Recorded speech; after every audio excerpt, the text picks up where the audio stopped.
नमस्कार प्यारे साथियों, पुनः स्वागत है आप सभी का अपने YouTube चैनल यूके टीचिंग परीक्षा पर। जुड़ जाइए फटाफट एक सकारात्मक ऊर्जा के साथ, कॉपी कलम उठा लीजिए और मेरे साथ आपको नोट्स बनाते हुए चलना है। आगामी उत्तराखंड में जो आपका सहायक अध्यापक LT 2024 का एग्जाम होना है, उससे महत्वपूर्ण श्रृंखलाएं चल रही है। ठीक है, एक दिन में 2 वीडियो आपके लिए आती हैं। उसमें हम मॉक टेस्ट भी करते हैं, प्रैक्टिस टेस्ट भी लगाते हैं, थ्योरिकल क्लास भी करते हैं, जिसमें फिलोसफर हो गया, ICT के क्लास हो गए हमने। ठीक है, उत्तराखंड का GS GK, हम सभी जितना भी आपका पहला पेपर का सिलेबस है, जितना भी जल्दी हो सके उसे कंप्लीट करने की कोशिश करें। ठीक है, मॉडल पेपर है। ठीक है, इस प्रकार का पेपर बनने की पूर्ण संभावना है। क्वेश्चन किस प्रकार के बनेंगे? ठीक है, क्योंकि नंबर तो आपके 50 नंबर का ये टेस्ट होना है, पहला पेपर, और सिलेबस बहुत ही बड़ा हेल्दी आपके लिए बना दिया गया है आयोग द्वारा। ठीक है, तो प्रश्न कहीं से भी पूछ सकता है, इसलिए ये तो आपका प्रैक्टिस सेट है कि आपने क्या सीखा। ठीक है, आपने क्या सीखा, आपको कितना आ रहा है, किस प्रकार के प्रश्न बनने की संभावना है, किस प्रकार का प्रश्न बनते हैं, ये उसके लिए है। ऐसे प्रश्न बनेंगे नहीं, कहीं बहुत कम चांस है कि कोई प्रश्न यहाँ से आपके लिए बन जाए। ठीक है, तो ये आपका प्रैक्टिस सेट है ओनली। बाकी आप जो हमने डीपली वीडियो डाली है उनको देखो, वहीं से प्रश्न बनने वाले हैं। 50 नंबर कहाँ से आप कैसे अचीव कर सकते हैं। ठीक है, तो मॉडल पेपर या से यूँ कहे कि प्रैक्टिस सेट बोले। ठीक है, तो 7वां प्रैक्टिस सेट है। जुड़ जाइए और वीडियो उन लोगों तक पहुंचाने की कोशिश करें जहां संसाधनों के अभाव है। बाकी कुछ साथियों का कमेंट आ रहा है कि PDF डाउनलोड नहीं हो रहा, PDF कहां से मिलेगा? देखो, वीडियो में टाइटल होता है, टाइटल के नीचे मोर ऑप्शन में जाओगे तो डिस्क्रिप्शन में वहां आपके लिए लिंक लगाया हुआ है, वहां से आप PDF निःशुल्क प्राप्त कर सकते हैं। नहीं तो आप टेलीग्राम ग्रुप से जुड़ सकते हैं। ठीक है, टेलीग्राम ग्रुप से भी जुड़ सकते हैं और वहां से भी आप उसे डाउनलोड कर सकते हैं, वहां आपको वो मिल जाएगा। बाकी कुछ साथी नंबर के लिए बोल रहे थे, नंबर भी ऊपर मैंने बहुत सारी वीडियो में अटैच किया है।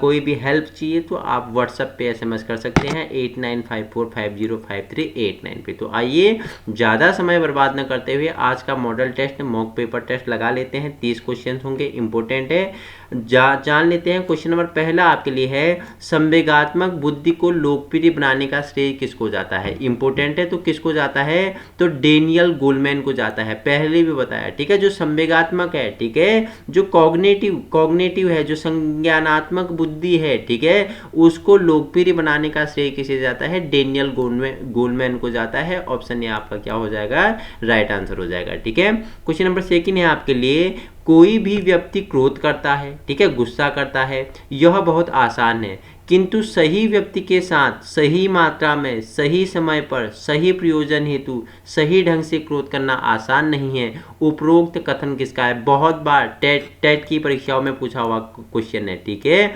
देखो शब्दों को समझना है। क्या बोल रहा है कि कोई भी व्यक्ति क्रोध करता है, यह तो बहुत आसान है, क्रोध करना क्या है? बहुत आसान है, किंतु सही व्यक्ति के साथ सही मात्रा में, सही समय पर, सही प्रयोजन हेतु सही ढंग से क्रोध करना आसान नहीं है।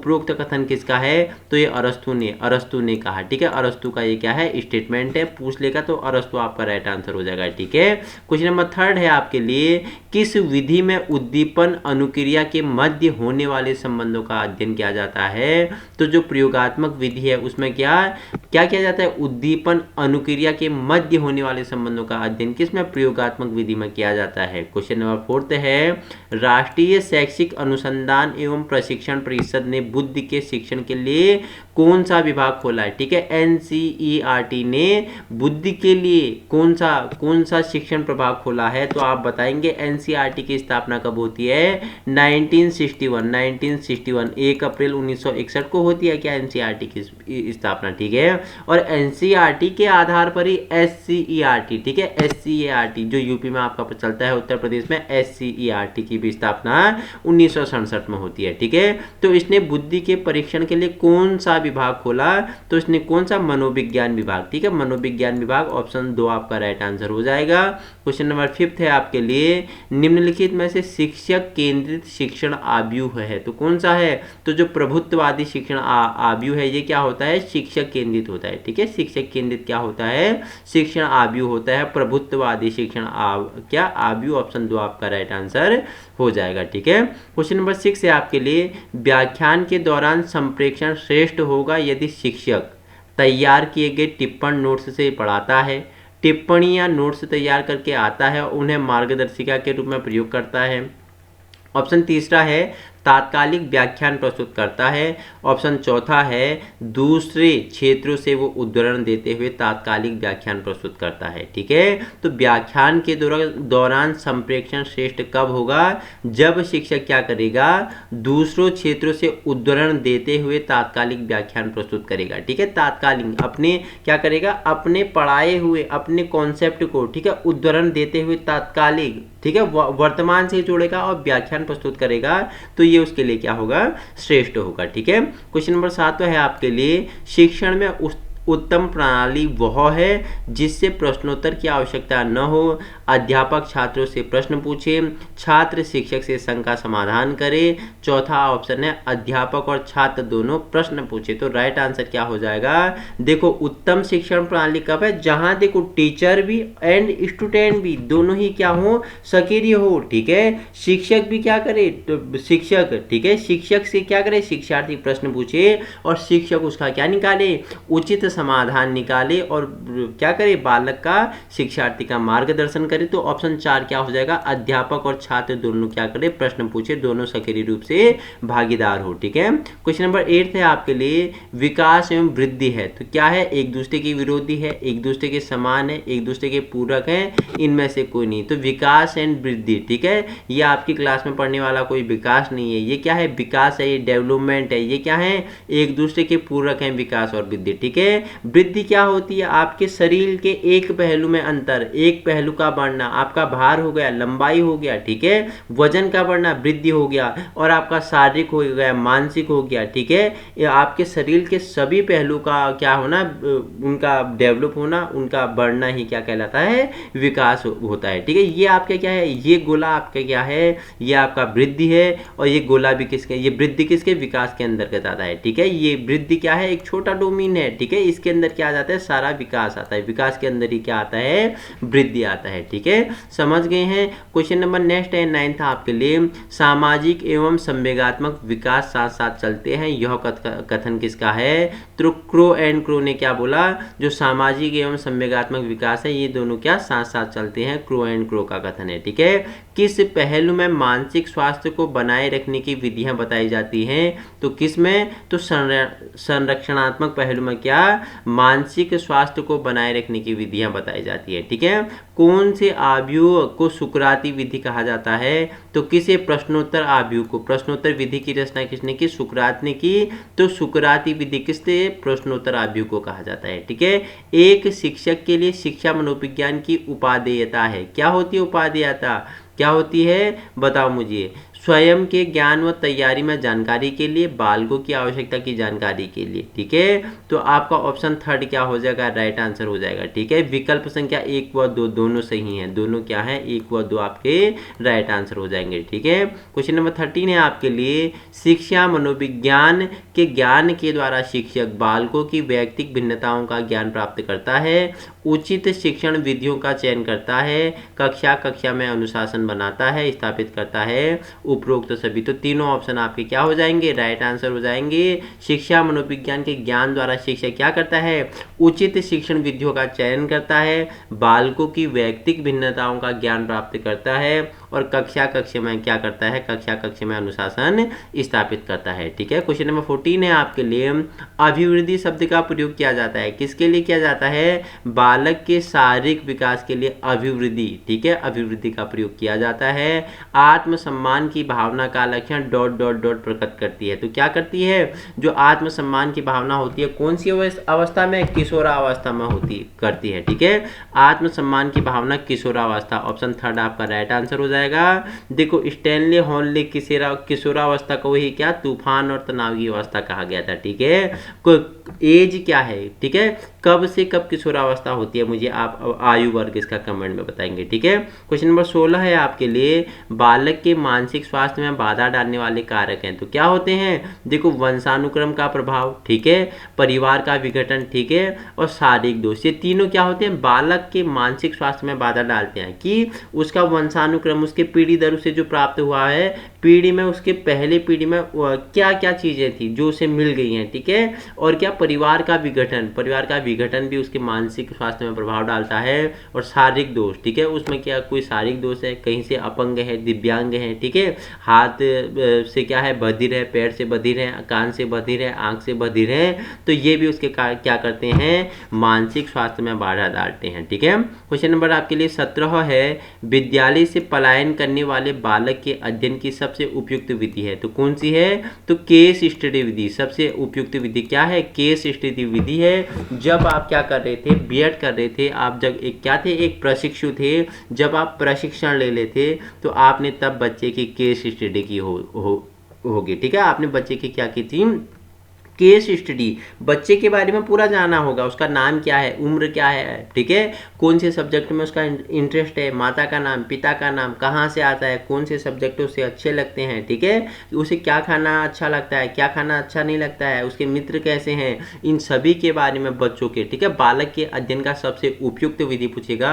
तो केस स्टडी विधि आपके क्या है, राइट आंसर हो जाएगा। और आपका सिलेबस में केस स्टडी अलग से है, इसके बारे में हम एक अलग वीडियो लाएंगे, वहां भी चर्चा करेंगे। ठीक है, क्वेश्चन नंबर 18 है आपके लिए, निम्न में से कौन सा मनोरचनाएं कुंठा व अंतर्द्वंद कम करती हैं, तो क्या दमन हो गया, समन हो गया, प्रतिगमन हो गया, ये क्या करती हैं, मनोरचनाएं कुंठा व अंतर्द्वंद को कम करती हैं, तीनों आपके राइट आंसर हो जाएगा। इसलिए ऑप्शन 4 आपका क्या हो जाएगा, ऑल ऑफ द अबव, उपरोक्त सभी आपका राइट आंसर हो जाएगा। ठीक है, क्वेश्चन नंबर 19 है आपके लिए, पूछ रहा है निम्न में से किस मनोवैज्ञानिक ने संवेगात्मक बुद्धि पर काम किया था, तो किसने किया था, तो हावर्ड गार्डनर ने किया था, ठीक है, डेनियल गोल्डमैन ने किया था, जॉन डी मेयर व पीटर साल्वे ने किया था, तो तीनों ने, ठीक है, संवेगात्मक बुद्धि पर काम किया था, तो तीनों ने किया था, तो उपरोक्त सभी आपका क्या हो जाएगा, राइट आंसर हो जाएगा। ठीक है, संवेगों पर नियंत्रण पाने के लिए बालकों को अभ्यास करना चाहिए, तो क्या अभ्यास करना चाहिए, इन्हें आत्म नियंत्रण पर अभ्यास करना चाहिए। ठीक है,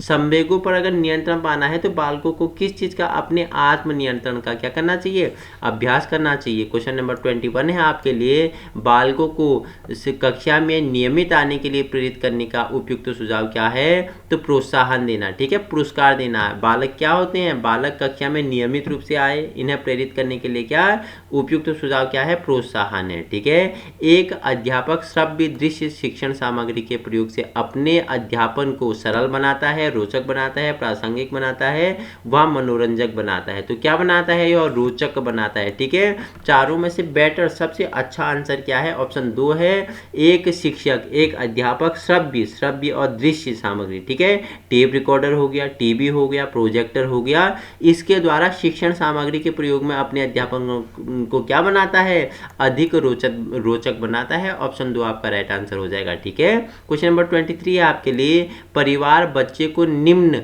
प्रकार से शिक्षा देता है, क्या है प्रकार, अनौपचारिक रूप से, अनौपचारिक रूप से, औपचारिक रूप में क्या आ जाएगा, विद्यालय आ जाएगा, ठीक है, अनौपचारिक रूप में क्या आ जाएगा, परिवार बोल रहा है। ठीक है, तो परिवार, देखो बालक का पहली जो गुरु होती है माँ होती है, आप बचपन से पढ़ते आ रहे हैं, बालक समाज से भी सीखता है, परिवार से भी सीखता है, विद्यालय से भी सीखता है। विद्यालय कैसा है, औपचारिक है, ठीक है, और परिवार कैसा है, अनौपचारिक है। ठीक है, तो एक छात्र बोर्ड परीक्षा के लिए कठिन परिश्रम कर रहा है, उसके पिता ने उसे अच्छे अंक आने पर मोटरसाइकिल देने का वादा किया है, इसका अर्थ है, तो ये बाह्य रूप से, कैसे ये बाह्य रूप से प्रेरणा है, क्योंकि पिता ने बोला है कि बेटा अगर तू हाई स्कूल में बोर्ड की परीक्षा में अच्छा नंबर लाएगा तो मैं तुझे मोटरसाइकिल दूंगा, तो मोटरसाइकिल पाने की भावना से, ठीक है, लालच उसके अंदर क्या है, लालच है, किस चीज का है, मोटरसाइकिल पाना। ठीक है, अगर मैं अच्छे नंबर लाऊंगा तो पापा मुझे मोटरसाइकिल देंगे, तो ये क्या हो जाएगा, ये बाह्य हो जाएगा, पुरस्कार हो गया। ठीक है, पुरस्कार देना बाह्य हो जाता है। ठीक है, आंतरिक, ठीक है, एक छात्र, ठीक है, दिन रात मेहनत करता है परीक्षा में क्या अच्छे अंक लाने के लिए, तो उसमें कौन सी अभिप्रेरणा होगी, उसमें आंतरिक होगी, वो खुद को क्या कर रहा है, इंप्रूव कर रहा है। ठीक है, उसे कोई पुरस्कार नहीं दिया जा रहा है, वो अच्छा बनना है, उसे क्या करना है, अपने भविष्य का अच्छा निर्माण करना है, वो अंदर से ही क्या हो रहा है, उसमें प्रेरणा आ रही है, वो अभिप्रेरित होता है, उसे आंतरिक अभिप्रेरणा कहेंगे। क्वेश्चन में पूछ रहा है कि पिता ने क्या बोला, बेटा बोर्ड में अच्छा नंबर लाएगा तो मोटरसाइकिल दूंगा, तो वो बाह्य रूप से क्या है, वो क्या है, प्रेरणा मिल रही है उसे, बाह्य रूप से अभिप्रेरित है। ठीक है, क्वेश्चन नंबर 25 है आपके लिए, अच्छा अधिगम निर्भर करता है। तो किस पे करता है? शिक्षक पर करता है, ठीक है, छात्रों की सक्रिय रुचि पर करता है, ठीक है, उपयुक्त शिक्षण विधियों एवं सहायक सामग्री के उपयोग पर, उपरोक्त पर इसमें भी करता है। शिक्षण अधिगम, ठीक है, किस पे? तीनों ऑप्शन आपके राइट आंसर हो जाएंगे, तो उपरोक्त सभी आपका क्या हो जाएगा? राइट आंसर हो जाएगा, ठीक है। क्वेश्चन नंबर आपके लिए 26 है, पूछ रहा है एक बच्चे को लाल गुलाब का कांटा चुभ गया जिससे उसे काफी चोट लगी, ठीक है, उसे काफी चोट लगी। आगे चलकर वह लाल पोशाक या किसी भी चीज को देखकर डरने लगी। यह उदाहरण है, ठीक है। एक बच्चा क्या होता है, लाल गुलाब का कांटा उसे चुभ गया जिससे वो काफी उसको चोट पहुंची, वो डर गया और आगे चलकर वो लाल चीजों से डरने लगा। तो यह किस चीज का? तो यह देखो उद्दीपन सामान्यीकरण, यह उदाहरण किसका है? उद्दीपन सामान्यीकरण का क्या है? उदाहरण है। जैसे आपने पावलोव का कुत्ते पर प्रयोग देखा था कि घंटी बजाता था तो कुत्ते के मुंह से लार आ जाती थी, ठीक है, घंटी नहीं बजाता था तो वो सक्रिय अनुबंधन, हमने वहां पे उन चीजों के बारे में परिचर्चा की थी। वो बहुत पुरानी वीडियो होगी, हमने सीटेट की दृष्टि से की थी। इस बार अगर वीडियो आपको चाहिए, थॉर्नडाइक की चाहिए, पावलोव की चाहिए, आपके सिलेबस में है, उनके बारे में हम परिचर्चा करेंगे। आप कमेंट करना, दोस्तों में शेयर करोगे तो उसी प्रकार हमें पता चलेगा कि हाँ आपके लिए वीडियो क्या हो रही है, कहीं ना कहीं इंपॉर्टेंट हो रही है। उस हिसाब से आपके लिए जल्दी से जल्दी सिलेबस कंप्लीट करने की हम पूरी कोशिश कर रहे हैं, ठीक है। क्वेश्चन नंबर 27 है, पियाजे द्वारा प्रयुक्त नहीं किया गया नाम खोजें, ठीक है। आत्मीकरण, ठीक है, संगठन, स्कीमा। तो देखो आत्मसातीकरण पियाजे ने, आत्मीकरण पियाजे द्वारा दिया गया, संगठन भी दिया गया है, स्कीमा तो इनका क्या है? प्रमुख शब्द है, तीनों दिए हैं। जो क्या है? उदात्तीकरण है, ये नहीं दिया है, ठीक है। पियाजे द्वारा प्रयुक्त न किया गया है कि पियाजे ने कौन सा शब्द प्रयोग नहीं किया, तो उदात्तीकरण नहीं किया। ऑप्शन 4 आपका राइट आंसर हो जाएगा। बाकी आत्मीकरण, संगठन, समायोजन, स्कीमा ये पियाजे द्वारा प्रयोग किए गए शब्द हैं, ठीक है। क्वेश्चन नंबर 28 है आपके लिए, अध्ययन का उच्चतम स्तर कौन सा है? तो अध्ययन का उच्चतम स्तर कौन सा है? तो समस्या समाधान अधिगम, ठीक है, समस्या समाधान, समस्या का समाधान करना, ठीक है, उसके द्वारा सीखना ही क्या है? अध्ययन का उच्चतम स्तर होता है, ठीक है। क्वेश्चन नंबर 29 है आपके लिए, नैतिक मूल्य का विकास किया जा सकता है यदि अध्यापक बार बार मूल्यों की बात करें, स्वयं उन पर आचरण करें, महान व्यक्तियों की कहानियां सुनाएं, देवी देवताओं की बात करें। तो ऑप्शन 2 आपका क्या हो जाएगा? नैतिक मूल्य का विकास कब किया जा सकता है? जब स्वयं उन पर आचरण करे शिक्षक, तब नैतिक विकास किया जा सकता है, ठीक है। क्वेश्चन नंबर आपके लिए आज अंतिम है 30, BF स्किनर के अनुसार बच्चों में भाषा का विकास निम्नलिखित का परिणाम है, ठीक है। स्किनर महोदय ने क्या बोला कि बच्चों में भाषा का विकास किसके द्वारा होता है? व्याकरण में प्रशिक्षण, अनुकरण तथा पुनर्बलन, अंतर्जात योजनाएं और परिपक्वन। तो किससे होता है? पियाजे ने क्या बोला कि जो अनुकरण तथा पुनर्बलन है उसके द्वारा बच्चों में क्या होता है? भाषा का विकास होता है। तो 30 हमने मॉक टेस्ट 30 क्वेश्चन लगाए कि मनोविज्ञान, टीचिंग एप्टीट्यूड, साइकोलॉजी से कैसे क्वेश्चन आपके लिए बनेंगे, ठीक है। तो समझ गए होंगे अच्छे से, हमने अच्छे से डीपली हमने परिचर्चा कर ली है। बाकी रोज आपके लिए 2 वीडियो आती है अपने यूट्यूब चैनल यूके टीचिंग परीक्षा पर। मॉक टेस्ट हमने 7 आज कंप्लीट कर लिए हैं। वीडियो उन लोगों तक पहुंचाने की कोशिश करें जहां संसाधनों के अभाव है। बाकी आप टेलीग्राम ग्रुप से भी जुड़ सकते हैं, लिंक डिस्क्रिप्शन पे मिल जाएगा। नहीं तो आप टेलीग्राम में यूके टीचिंग परीक्षा सर्च करोगे तो वहां आपको चैनल मिल जाएगा, वहां भी आपको निःशुल्क PDF प्राप्त हो सकती है। और हाँ, जिन बच्चों ने मुझे SMS किया था, जिन साथियों ने SMS किया था, मैंने उन्हें पर्सनली PDF भी उन्हें सेंड कर दी थी, ठीक है। शिक्षा सभी के लिए है, अनिवार्य है, निःशुल्क है। बस हमारा एक उद्देश्य है, आप सभी को व्यवहारिक शिक्षा प्रदान करना। Thank you so much.